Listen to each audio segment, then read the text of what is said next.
شفنا صالح راتب اللي كان اعتقد نجم المباراه الماضيه مع شباب الاردن. صافره صدام عماره تعلن هشام الصيفي اللاعب التونسي، احمد الياس، يزن ثلجي، احمد ثائر، ومهند سمرين.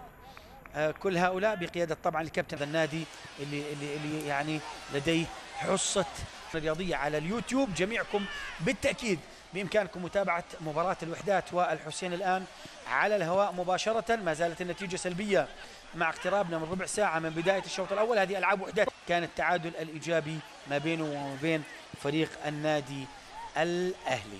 اذا 3 مباريات مرت، يتبقى 3 مباريات في 6 مباريات، يعني معدله في كل مباراه 3 أهداف.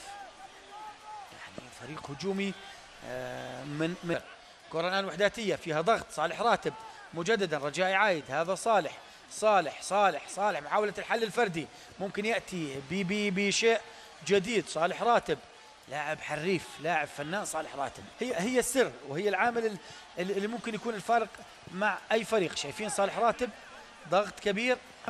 شفنا البطولات عادت الخارجية سواء على مستوى الأندية أو على مستوى المنتخبات.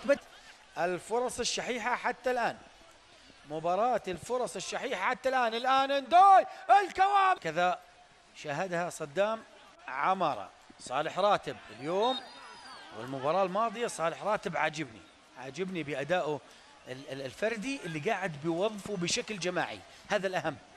يعني لاعب أعتقد بجوز من اللاعبين الأول 3 لاعبين بالموهبة، اللي عنده دكة لاعبين ممتازة، اللي جوا الملعب واللي برا الملعب أحسن أو أخطر من بعض. هذه كرة يعطي فيها الحكم مبدأ الأفضلية، فراس شلباية داخل المنطقة.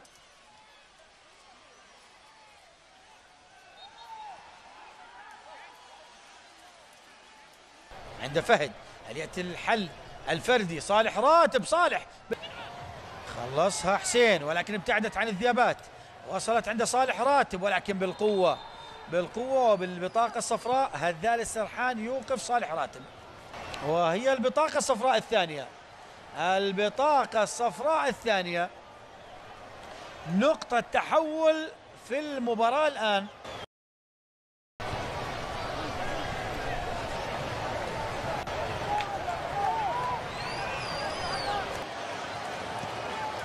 هذا صالح مجددا، صالح يا سلام على صالح بالمهارة بالتحضير مع نداي إلى فهد يوسف، ما فيها تسلل، كرة جول ولكن هنالك راية. توفيق أيضا لبعض لاعبيه. خلصها زيد، هذا صالح راتب مر، صالح راتب يا لعيب، وبالبطاقة الصفراء لا يتم إيقاف صالح إلا بالأصفر، لا يتم إيقاف صالح راتب.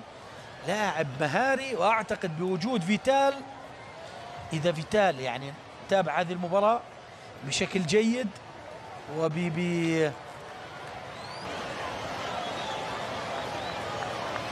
صالح راتب الله ابو زمع في هذه المباراة.